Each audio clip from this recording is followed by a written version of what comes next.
The importance of mercy. Bakit mahalaga ang awa ng Diyos para tayo ay magmana ng kanyang kaharian sa langit? At itong awa na ito ay di basta-basta ma-attain ng mga taong sumasampalataya at bulag sa katotohanan. Merong kasabihan na sa tao ang gawa, sa Diyos ang awa. May mga tao na naniniwalang ang sarili lang nila inaasa ang kanilang kinabukasan. Katulad ng motivation ni Prince EA na you are the captain of your soul, na ibig sabihin sa inyo nakasalalay ang inyong kapalaran na mangyayari ang anumang pangarap mo sa buhay, na isang bagay na hindi sinasang-ayunan ng Biblia, mababasa sa Pilipos 2:13, sapagkat ang Diyos ang gumagawa sa inyo maging sa pagnanasa at sa paggawa ayon sa kanyang mabuting kalooban.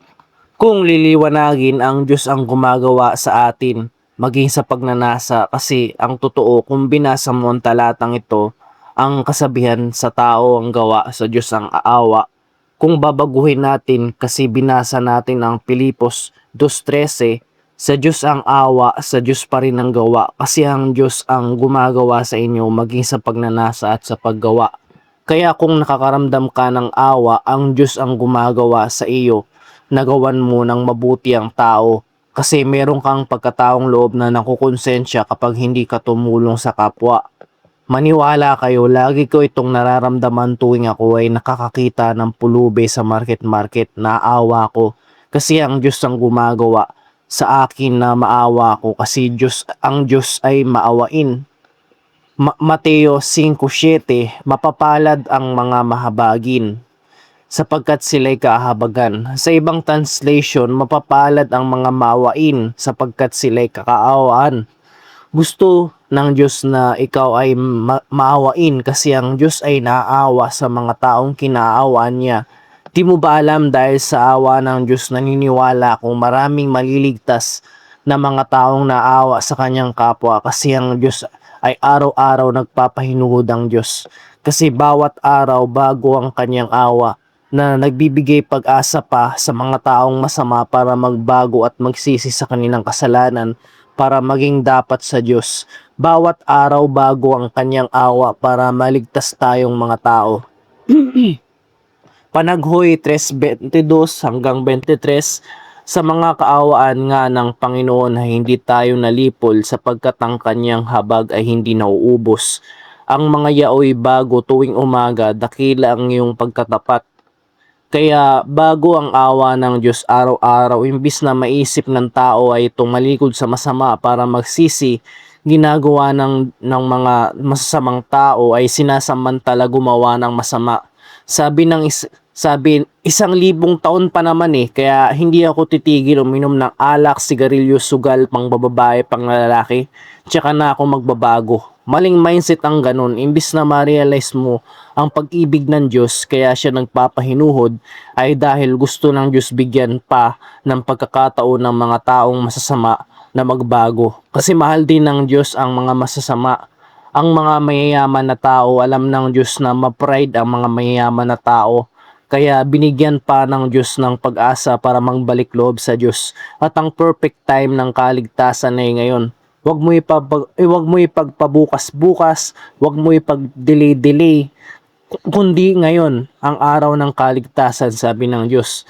Ikalawang Korinto 6:2, sapagkat sinasabi niya sa panahong ito, sa panahong ukol kita'y pinakinggan, at sa araw ng pagliligtas kita'y sinakluluhan. Narito ngayon ang panahon ukol, narito ngayon ang araw ng kaligtasan. Paano po yan, Bro April? Ayaw ko pang magbago. Gusto ko pang magpakaligaya sa laman, kasi masarap sa tukso. Masarap ang tukso sa laman. Di ko kayang iwan ang kalayawan ko. Ganito, dapat ngayon ka na magsisi, kasi ang Diyos ay nagagalit kung ikaw ay sinasamantala mo gumawa ng masama.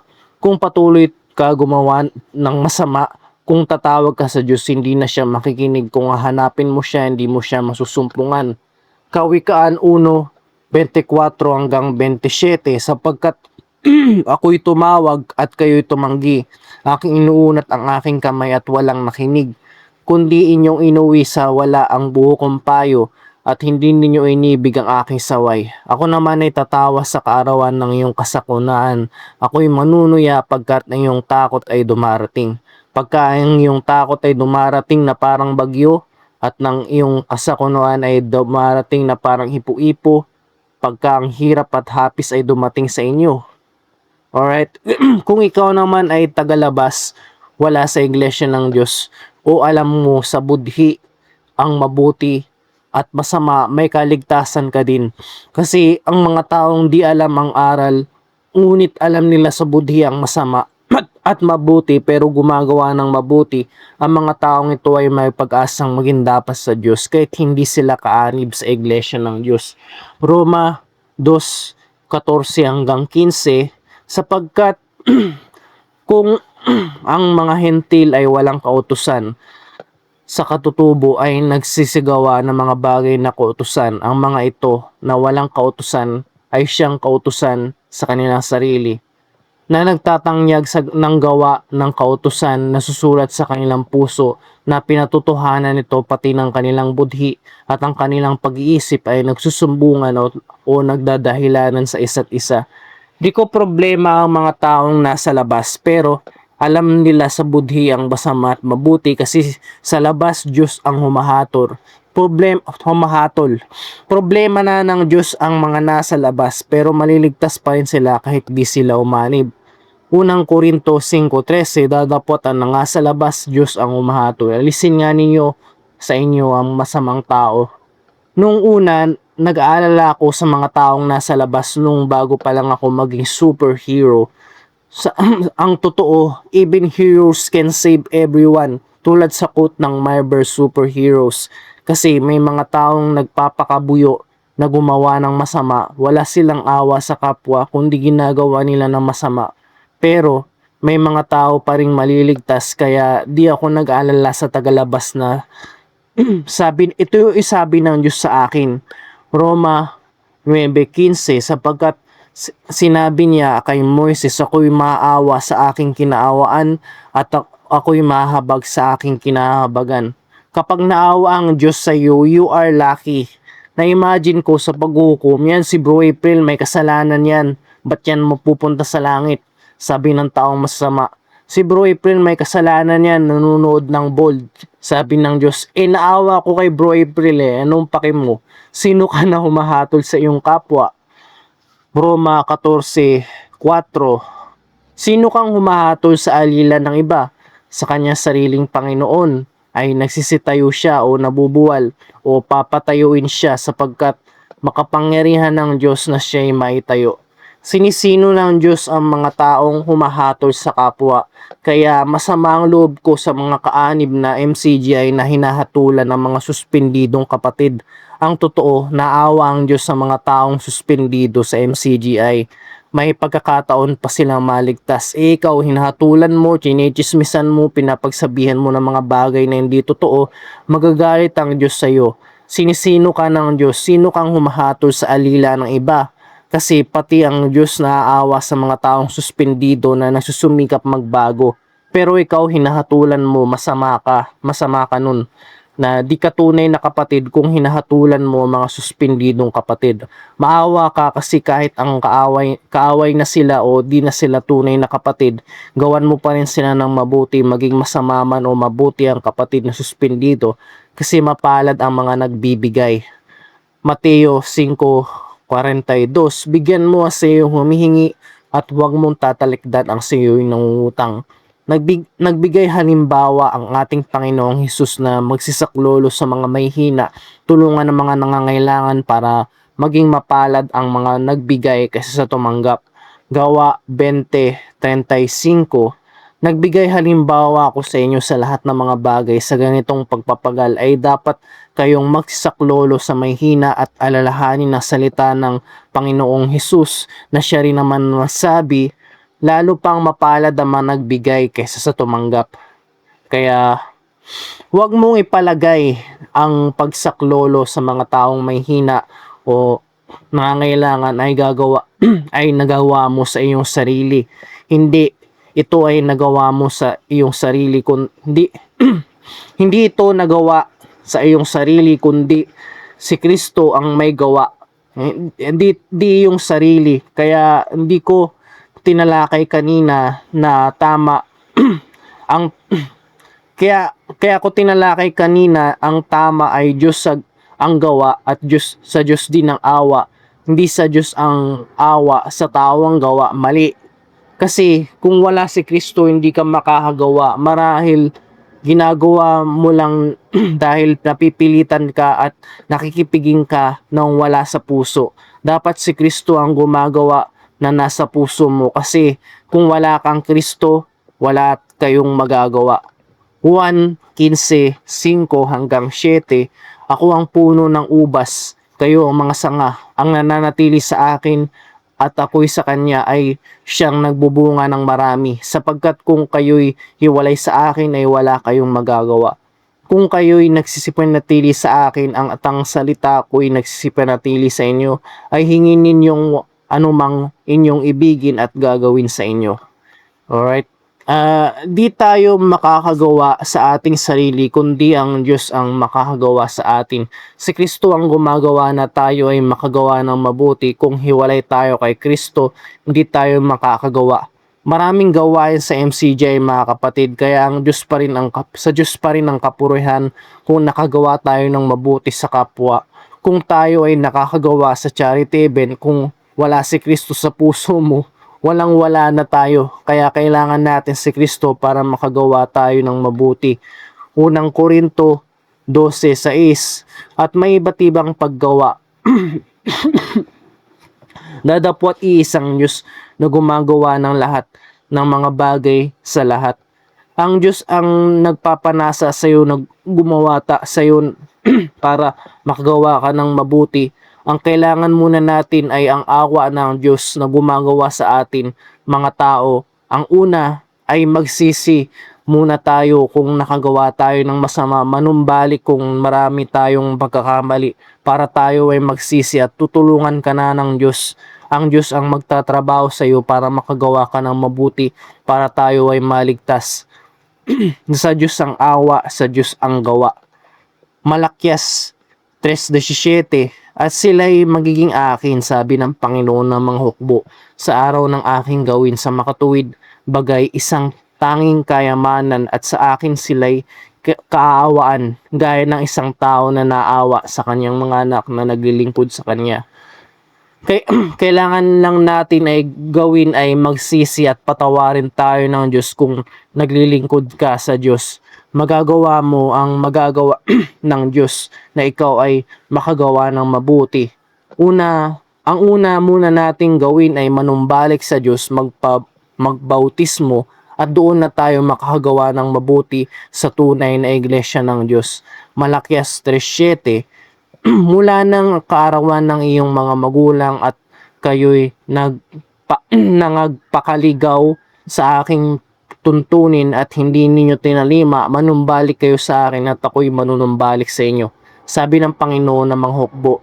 Ngunit inyong sinabi, sa ano kami manunumbalik? Di alam ng tao kung saan sila manunumbalik, kundi sa iglesia ng Diyos. Nandoon si Kristo para makagawa tayo ng mabuti, at ang Diyos ang nagpapanasa sa iyo na magsisi ka at umanib sa MCGI na iglesia ng Diyos. Ganito, araw-araw nangangaral kaming mga nasa MCGI sa may mass indoctrination, Bible study, Bible exposition, MCGI cares at marami pang iba sa pangangasiwa ni Brother Eli Soriano at Kuya Daniel Rason at ako, si Bro April, na buong pagpapakumbaba na naririnig mo ko mangaral sa Espiritu kasi may kaloob sa akin na maging ibanghilista sa pamagitan ng pagtawag sa akin ng Diyos. Alam kong patay na si Brother Eli, pero ayon sa mga pangitain ko, tinawag ako ni Bro Eli sa pamagitan ng Espiritu na nangangaral pa rin si Bro Eli, at naniniwala ako ang Diyos ang kumakausap sa akin sa pamagitan ni Brother Eli.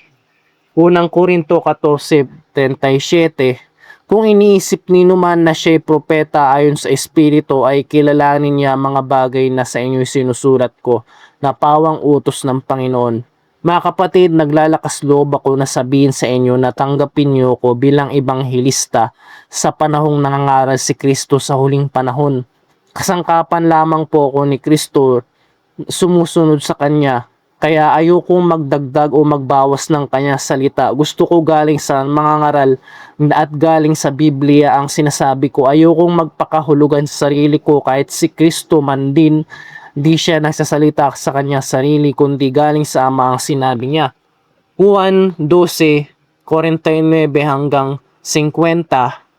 Sapagkat ako'y hindi nagsasalita mula sa aking sarili kundi ang Ama na sa akin ay nagsugo ay siyang nagbigay sa akin ng utos kung ano ang dapat kong sabihin at kung ano ang dapat kong salitain. At nalalaman ko ang kanyang utos ay buhay na walang hanggan at ang mga bagay nga na sinasalita ko ay ayon sa sinabi sa akin ng Ama ay gayon ko sinasalita.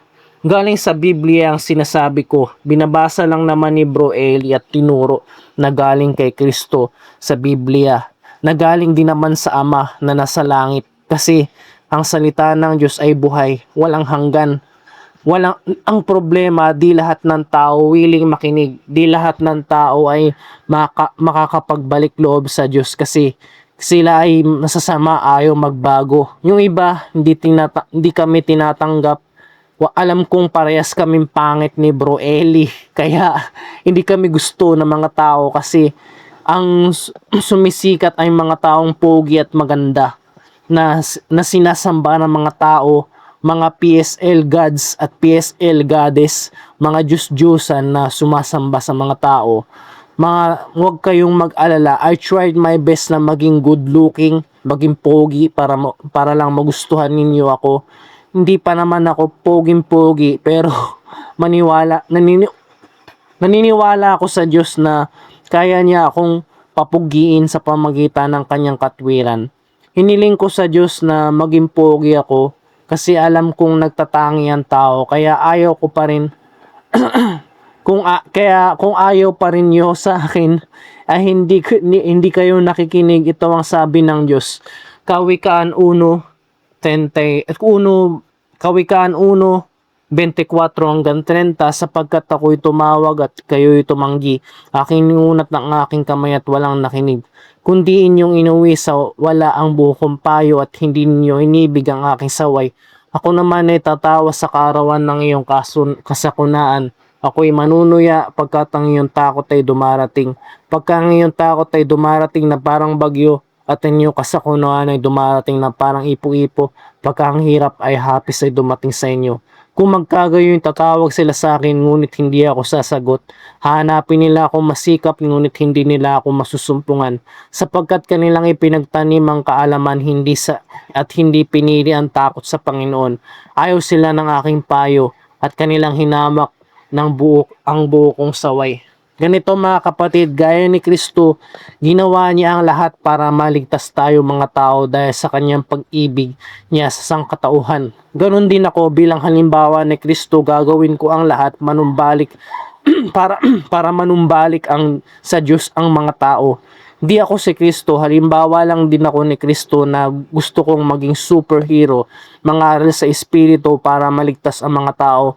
Kaya ako ginagawa ang 100 push-up, 100 sit-ups, 100 squats, 10 kilometer run at kasabay ng huwag magpabaya sa pagkakatipon sa mass indoctrination, prayer meeting, worship service at pasalamat para matakot ang mga tao na may Diyos talaga. At seryoso ko itong ginagawa ko para maipakita na halimbawa na malapit nang bumalik ang ating Panginoong Jesucristo at kung gusto mong maging sakdal, maging perfect, dapat ikaw ay may pag-ibig. Hindi ka natitisod kung mahirap ang ginagawa ko na gawin nyo din, okay? Colosas 3:14, sa ibabaw ng lahat na mga bagay ay magbihis kayo ng pag-ibig na siyang tali ng kasakdalan. Kaya kung may pag-ibig ka sa inito na maging perfect kang tao, katulad ni Jesus na ginagawa niya lahat dahil sa pag-ibig niya sa atin mga tao. Kung ikaw ay natitisod na parang mahirap ang pinapagawa ng Diyos sa atin, hindi ikaw na mismo ang may problema. Sabi ng Diyos, na iwan mo ang mga bisyo, alak, sigarilyo, drugs, pagsusugal, pambabae, pang lalaki. Lahat ng gawang masama ayaw mo, di ikaw ang may problema. Huwag mong isisi sa Diyos kasi binigyan ka na ng pagkakataon ng Diyos na magsisi kaso ayaw mo. Nandyan kami ng ngaral ni Bro Eli at ako, Bro April. Ayaw mo pa rin kaming, ayaw pa rin makinig. Kung mamatay ka, paano ka maliligtas, kapatid? Ang perfect time na magsisi at magbalik loob sa Diyos ay ngayon. Ulitin ko, ngayon. Kasi di natin alam kung buhay ba tayo bukas. Ikalawang Korinto 3:2 sapagkat sinabi niya sa panahong ukol na ikay pinakinggan sa araw ng pagliligtas ikay sinaklolohan. Narito, ngayon ang panahon na ukol. Narito, ngayon ang araw ng kaligtasan. Di natin alam kung kailan tayo mamamatay o mapakinggan man ang boses ng Diyos sa atin. Once na mapakinggan mo ang Espiritu, ang pangaral ni Kristo, tanggapin mo agad habang nagpapahinuod ang Diyos. Santiago 4:14, sino ang hindi nakakaalam ng mangyayari bukas? Ano ang iyong buhay? Kayo isang singaw na sandaling panahon ay lumilitaw at pagdakay napapawi. Huwag kang magsisi kung kailan ka na mamatay. Tulad ng magnanakaw na pinako sa krus kasama si Kristo, hindi kung kailan ka na mamamatay doon ka na magsisisi. Mali yun. Ang pagsisisi may tiyempo, nasa oras. Iyon, pagkarinig mo ng utas ng Diyos, hindi porke ang Diyos ay napagpahinood sa iyo, tuloy-tuloy ka na gumawa ng masama. Lucas 23:42 hanggang 43, at sinabi niya, Jesus, alalahanin mo ko sa pagdating mo sa iyong kaharian. At sinabi sa kanya, katotohanang sinasabi ko sa inyo, ngayon ay kakasamahin kita sa paraiso. Naalala ko ang paksang tinalakay ito ni Brother Eli noong bagong bautismo pa lang ako sa iglesia ng Diyos. Naunawaan ko agad ang awa ng ating Panginoong Hesus sa ating mga tao sa pamamagitan ng awa ni Kristo sa isang magnanakaw na nagsisisi na malapit ng mamatay. Kasabay ni Kristo na namatay sa krus. Nung pinaksa ito ni Brother Eli na unang pasalamat na dinaluan ko sa apalit noong bagong bautismo ako, naunawaan ko agad ang kahulugan ng awa ng Diyos sa sangkatauhan para maligtas tayo mga tao, at ito ang pag-ibig sa ating Diyos Ama at Anak at sa ating mga tao na binigay ng Ama ang kanyang bugtong na anak at binigay ng anak ang kanyang sarili para matubos tayong mga tao sa pamamagitan ng dugo ng ating Panginoong Hesukristo, kasi si Kristo ay walang kasalanan, sapat para matubos tayo. Juan 3:16, sapagkat gayon na lamang ang pagsinta ng Diyos sa sanlibutan na ibinigay niya ang kanyang bugtong na anak upang ang sino man sa kanya'y sumampalataya ay huwag mamatay, kundi magkaroon ng buhay na walang hanggan. Tuwing nababasa ko ang talatang ito ay napapaluha ako sa dakilang pag-ibig ng Diyos sa atin. Nakarelate ako kay Kristo kasi si Kristo perfect. Ako, ninanasa kong maging perfect, hindi ko na ma-perfect. Ang kabuuang pagsunod kay Kristo ay na walang kasalanan talaga, kasi nangyari sa akin, nagkakasala pa rin ako, may laman, nagkahuso sa babae. Pero tinitiis ko alang-alang sa inyo na mangaral ng Ebanghelyo ni Kristo. Kailangan kalugod-lugod ka sa Diyos. Kailangan wala kang laban na masamang budi sa kapwa para ikaw ay tapat na makapangaral sa mga tao. Sabi ka ng sabi na huwag kang mangangalunya, ako mismo nangangalunya. Kaya dakilang tungkulin po itong aking ginagampanan. Mababasa sa Roma 2:21 hanggang 22. Ikaw nga na nagtuturo sa iba, hindi mo tinuturuan ng iyong sarili. Ikaw nangangaral na huwag kang magnakaw, ay magnanakaw ka. Ikaw nagsasabi na ang tao ay huwag mangalunya, ikaw ay nangangalunya ka. Ikaw na nasusuklam sa Diyos-Diyosan ay nanakawan mo ang mga templo. Ang babae po ang aking kainaan, lalo na kung maganda ang babaeng pinapatukso sa akin ay ng kaaway na dyablo, kaya inuudyo ka na ko na mangalunya sa puso para huwag akong mangaral sa inyo. At ako'y hindi na maging dapat sa Diyos. Seryoso po ako mga kapatid, alam kong ito na kaaway, kaya seryoso po ako mga kapatid, alam ito ng aking kaaway, kaya nagpa-practice ako ng pagpipigil magjakol. Sabi ko sa aking sabi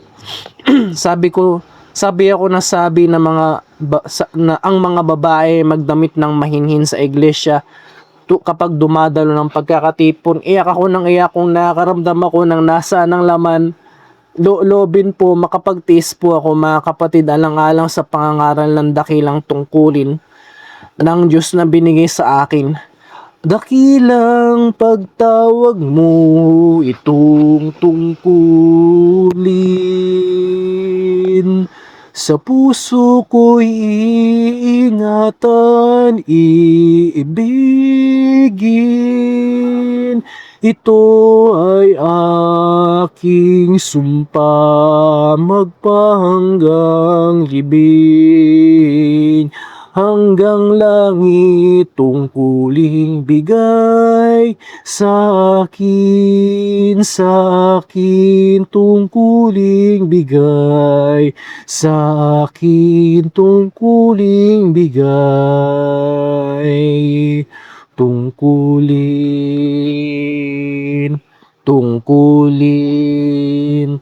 Unang Timoteo 3:2.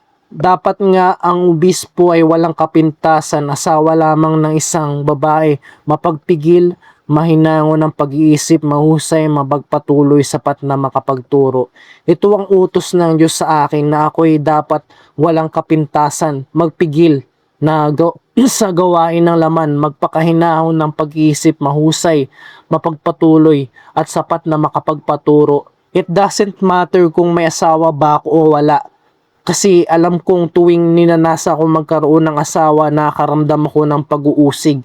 Maaring pag-awayan kami namin ng problema, pinansyal kami ng asawa ko, at gusto ng dyablo na makatuluyan ko ang babaeng hindi sa Diyos. Tuturututin ako, paasahin ako at mamanipulahin ako, at every time na nakakita ako ng dalagang hindi nagtatalaga sa pagkakatipon, nakikipaglandian sa mga kapatid na binata, naiirita ako. Dapat magtalaga kayo sa pagkakatipon. Nagkakatipon kayo, iniisip nyo yung crush nyo. Napipighati ang espiritu ko.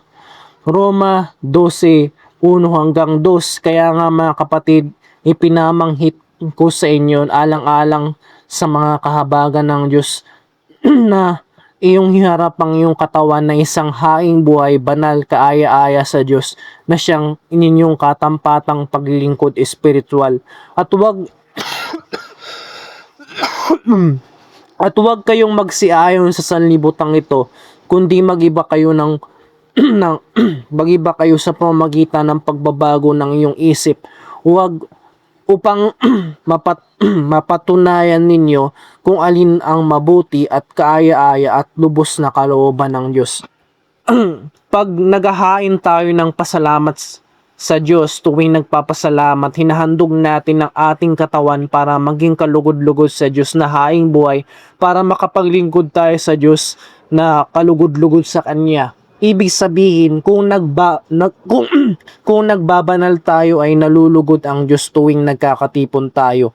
Kung nagbabalbal tayo, gumagawa tayo ng masama, ay hindi nakakalugod sa Diyos. Nasusuklam ang Diyos sa iyo kung ikaw ay mapakiapid at ginagawa mo ang mga gawa ng laman. Kaya si Esau ay di tinanggap ng Diyos sa kanyang pagsisisi kasi siya ay may gawaing masama.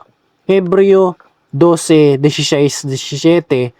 Baka magkaroon sa inyo ang sino mang mapakiapid o mapagpalapastangan gaya ni Esau na isang pinggang pagkain na ipinagbili ang kanyang sariling pagkapanganay, sapagkat nalalaman ninyo na bagamat pagkatapos ay ninanasa niyang magmana ng pagpapala at siya ay itinakwil, sapagkat walang na siyang masumpungang pagkakataon ng pagsisisi sa kanyang ama, bagamat pinagsisikapan niyang mapilit na lumuha. Kahit umiyak ka pa sa pagkakatipon ng pasasalamat, di kalugod-lugod sa Diyos kung may gawain kang pakikiapid na gawang masama Di mo iniwanan ng mga kasalanan mo, patuloy-tuloy ka gumawa ng masama. Katulad ng alak, sigarilyo, pambababae, panglalaki, panunood ng bold, drugs, sugal, lahat ng gawaing masama ay di pinapakinggan ng Diyos. Nasusuklam ang Diyos sa mga taong masama, lalo na kung kaanib ka na sa MCGI, tuloy-tuloy ka gumawa ng masama. Hindi ka maliligtas.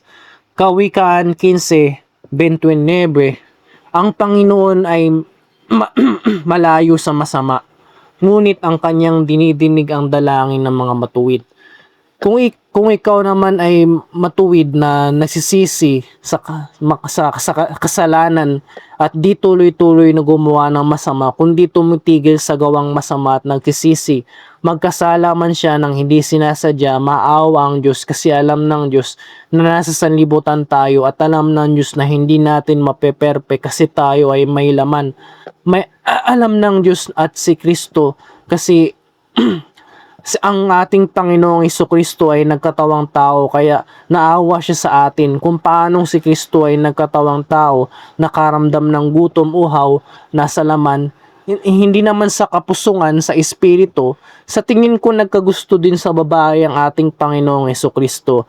Kasi tinukso ang ating Panginoong Jesus sa lahat ng paraan, kaya siya naawa sa atin. Hebreo 4:15, sapagkat tayo'y walang isang dakilang saserdote na hindi maaring mahabag sa ating kainaan, kundi isa sa tinukso sa lahat ng mga paraan na gaya naman natin na gayoy may walang kasalanan. Alam ni Kristo kung tayo ay nasa sanlibutan, posible pa rin tayo magkasala. kaya siya naawa sa atin. Ecclesiastes 7:20, tunay na walang matuwid sa lupa na gumagawa ng mabuti at hindi nagkakasala. Walang sino man sa atin na tayong matuwid na makakapagmalaki na wala tayong kasalanan, kundi lahat nagkasala. Inaamin ko sa sarili ko, ako din ay nagkakasala, nagkakagusto sa babae, kaya ako ay naaawa sa mga kapatid na kaparehas ng kapintasan ko, nasuspendido dahil sa kahalayan, kaya di dumadalo sa pagkakatipon dahil sa kahalayan. Kasi ako mismo ay may kahalayan, kaya wala akong kabuluhan, pero tinawag ako ng Diyos kahit ako ay mahina, may kainaan, kaya ako mapagpakumbaba kasi nalulugod ang Diyos sa mga mahihinang mangmang na magpagpumbabang puso. Kaya swerte tayo mga tao na mahihina na tinawag ng Diyos.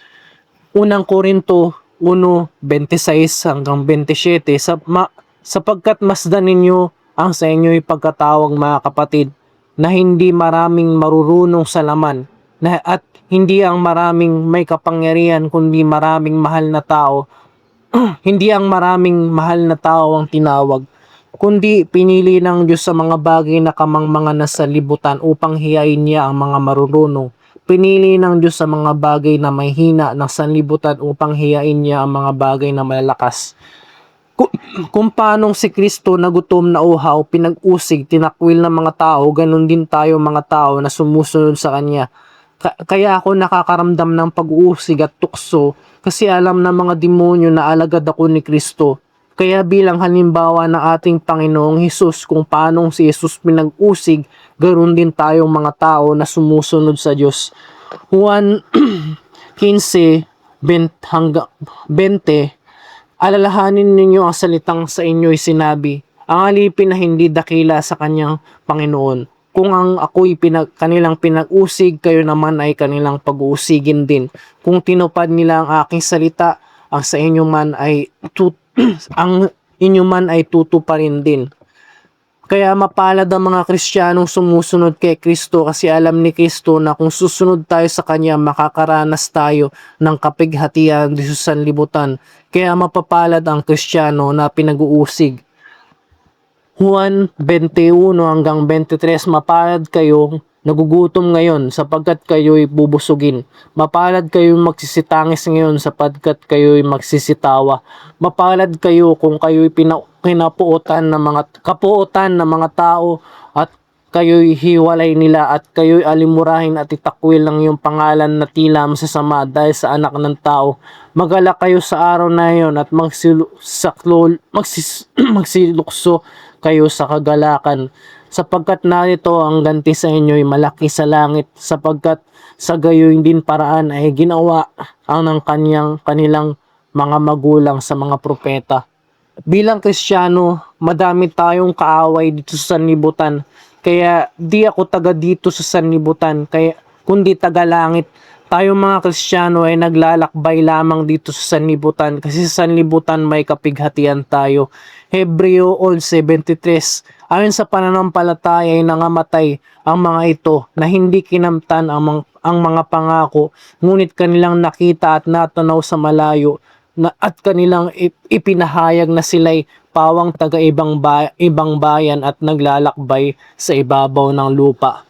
Kaya salamat kaya sa sanlibutan tayong mga Kristiyano di natin maiwasan na magkaroon tayo ng kaaway. Katulad ko na isang Kristiyano, kahit mga kapatid na di tunay na kapatid, pinag-uusig ako. Hindi nila nakikita ang kabutihan ko, kundi nakikita sa akin ay puro kapintasan. Kaya nila ako iniiwasan. Ayaw nila magbanal kasi nagsasalita ako ng kontra sa masama na magbanal. Kasi kahit sa MCGI ka na, may mga kaaway ka pa rin na di lang sa labas kundi na sa loob, mga bulaang kapatid, mga bulaang manggagawa. Kaya galit sila sa akin na nangangaral ako sa espiritu.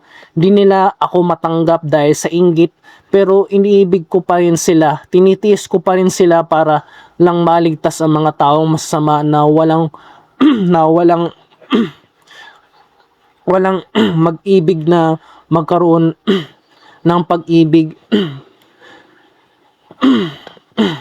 na mga taong masasama, walang pag-ibig na magkaroon ng pag-ibig sa pamamagitan ng paggawa ng mabuti pati sa masama. Lucas 6:35, dadapot ibigin ninyo ang inyong kaaway, gawa nyo sila ng mabuti at magpahiram kayo na kailanman ay huwag mawawala ng pag-asa. Parang mali yung translation ah. Okay. Wag ko nilang pansinin at malaki ang inyo'y magiging ganti at kayo'y magiging anak ng kataas-taasan sapagkat siya'y magandang loob sa mga walang turi at masama. Kung tayo ay pinag-uusig ng mga kaaway, mapapalad tayo. Kung di ka nakaramdam ng pag-uusig, na magkaibigan kayo na masasamang tao, kabahan ka kasi si Kristo kasi wala si Kristo na nasa iyo, kasi katulad ka lang ng mga masasamang tao, mga bulaang kapatid na nagpapatuloy sa masama. Kung tayo namang mga Kristiyano, mapapalad tayo kung pinapag-usig tayo ng mga masasama, kasi sigurado tayo na magmamanat ng kaharian ng Diyos kasi pinag-usig tayo katulad ng ating Panginoong Hesukristo. Mateo 5:12, magalak kayo at mangagsayang totoo sapagkat malaki ang ganti sa inyo sa langit, sapagkat gayon ding ang kanilang pagkausig sa mga propeta na nauna sa inyo. Baka naman sa mga masamang natatamaan na sinasabi ko, pakiramdam ko kung tinutuwid ko ang mga tao sa buong mundo, di buong mundo na ang galit sa akin, kaya nakakaramdam ako ng bigat ng kalooban, lakad zombie ako kasi nalulumbay ako kasi sa mga demonyong galit sa akin. Kinukulam ako, pinapagsabihan ako ng masama ng mga taong pinupuntusan ako.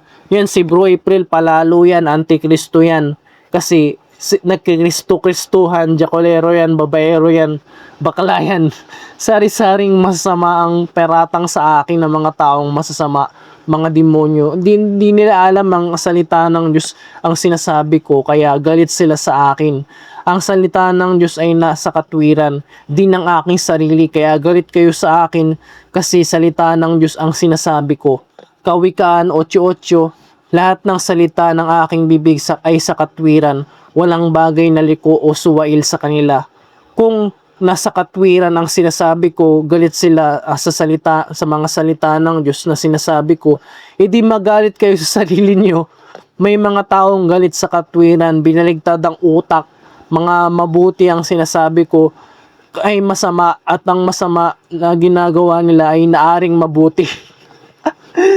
Isaiah 5:20, Sa aba nilang nagsisitawag ng mabuti ay masama, at sa masama ay mabuti, inaaring dilim ang liwanag at ang liwanag ay dilim, na inaaring mapait ang matamis at natamis ang mapait. Kaya ang mga taong ito na galit sa akin at kay Bro Eli at kay Kuya Daniel, binaligtad ang talata, ang utak. Kasi utos ng Diyos na gumawa ng mabuti para gantihin ng Diyos. Kaso, ganun talaga, may mga taong ayaw gumawa ng mabuti kasi masama ang kanilang gawa. Kawikaan 19 hanggang 17, na ang naawa sa dukha ay nagpapautang sa Panginoon na kanyang mabuting gawa ay babayaran sa kanya muli. Hindi po ako galit sa mga taong masama. Ang totoo, naawa ako sa kanila kasi di biro ang mapunta sa impyerno. Ginagawan lang ng mga memes ng mga tao, mga taong pupunta sa impyerno. Ang totoo, hindi dapat pagtawanan ng mga taong mapupunta sa impyerno kasi walang kaluguran ng Diyos sa mga taong mapapahamak. Ezekiel 33 hanggang 11, sinabi mo sa kanila, buhay ako, sabi ng Panginoong Diyos. Wala akong kasiyahan sa kamatayan o masama, kundi ang masama ay humihiwalay sa kanyang lakad at mabuhay. Manumbalik kayo mula sa inyong masamang lakad, sapagkat bakit kayo mga mamatay o sangbahayan ng Israel. Tayong mga tao na maging katulad ng Diyos tayong mga tao na maging katulad ng Diyos na maawain. Ang utos ng Diyos bilang naawa sa kapatid na nagkakasala ay patawarin natin sila kung sila ay nagkakasala ng kasalanang di ikamamatay. Utos pa nga na idalangin at patawarin ng mga taong masama. Ito ang utos ng Diyos, na magpatawaran tayo para patawarin din tayo ng Diyos, kasi naawa tayo sa ating mga kaaway natin at at pinapatawad. Nang walang pagpapaimbabaw, nagkakasala din tayo, kaya willing ako magpatawad kasi ako ay may makasalanan din. Mateo 6:14 hanggang 15, sapagkat kung pinatawad ninyo sa mga taong kanilang kasalanan, ay patatawarin naman kayo ng inyong Ama na sa kalangitan. Dadapot kung hindi ninyo pinatawad sa mga taong kanilang kasalanan, at hindi rin naman kayo papatawarin ng iyong Ama ng iyong mga kasalanan. Ang kaaawa ni Kristo ang mga taong maawain sa kaarawan ng paghukom. Hiling ko na sana kaawaan ng Diyos ang mga kaaway ko para sila ay maligtas. Ito ang talata na ang mangyayari sa araw ng paghukom. Kaawaan nawa sila ng mga kaaway ko, na kahit gumawa sila ng mabuti, kaawaan din sila. Mateo 20:25 hanggang 31 hanggang 46.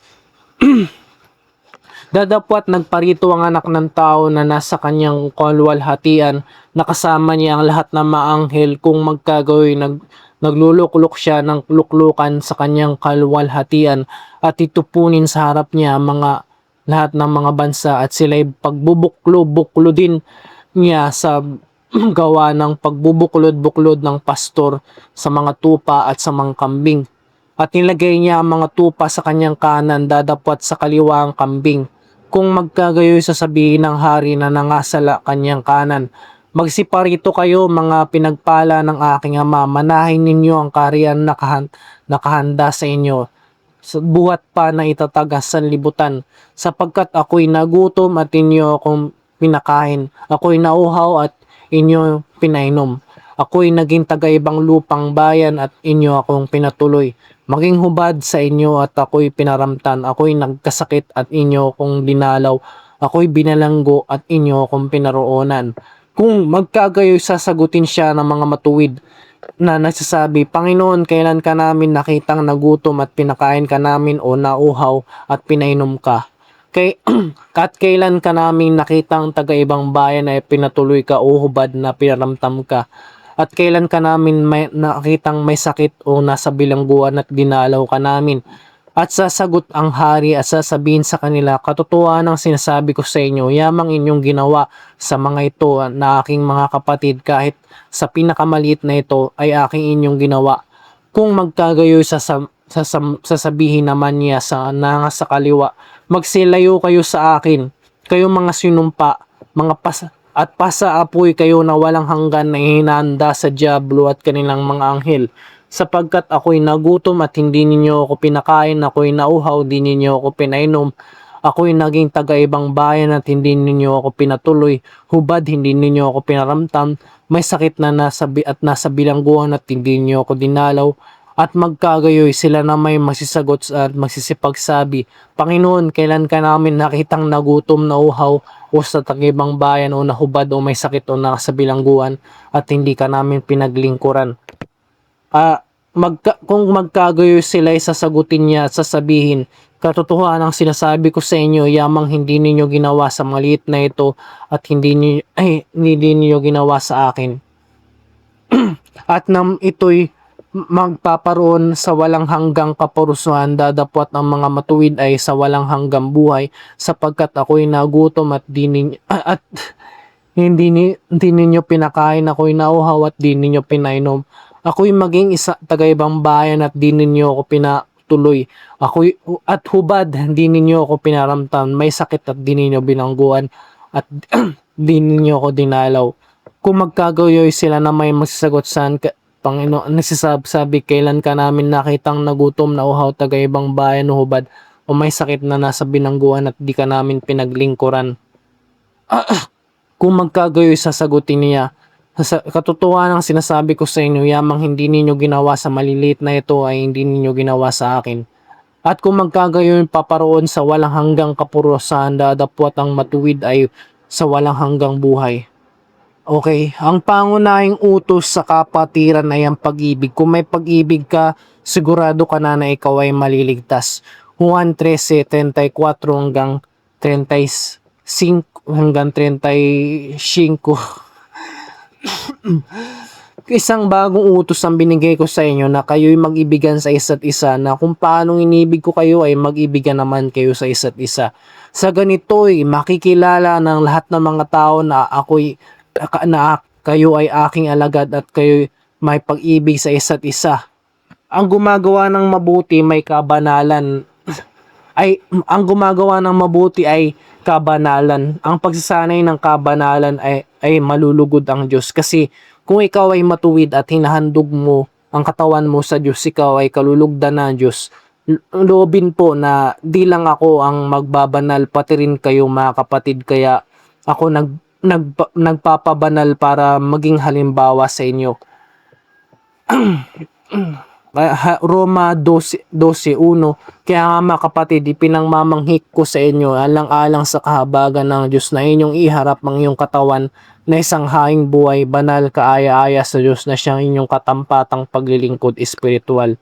Kung kasama tayo ay di tayo kung masama tayo ay hindi tayo kalulugdan ng Diyos. Mababasa sa Roma 6:13. At huwag din naman ninyong ihandog ang inyong sangkap sa kasalanan na pinakakasangkapan ng kalikuan, kundi handog ninyo ang inyong sarili na tulad ng nabuhay sa patay, at ng inyong mga sangkap na pinakakasangkapan ng katwiran ng Diyos. Kaya tuwing gumagawa ako ng mabuti sa mga kapatid ay sumasampalataya na gumawa ng mabuti sa MCGI Cares, parang katulad tayo ni Job na gumagawa din sa charity event. Job 20:9 hanggang 15, ako'y naging mata sa mga bulag at naging paa ko sa mga pilay. Kaya salamat sa Diyos sa pagpapaisip ng ganitong content. Loobin po maging dapat tayo lahat. More videos to come, one at a time, it God willing. It's not over until you win your crush. So look max to your potential. You're beautiful in the inside and the outside. And see you in the next video. Isang bagong utos ang sa inyo'y binibigay ko, na kayo'y mag-iibigan sa isa't isa. Kung paano inibig ko kayo ay mag-ibigan naman kayo sa isa't isa. Sa ganito'y makakilala ng lahat ng mga tao na Ako ay aking mga alagad kung kayo'y may pag-ibig sa isa't isa.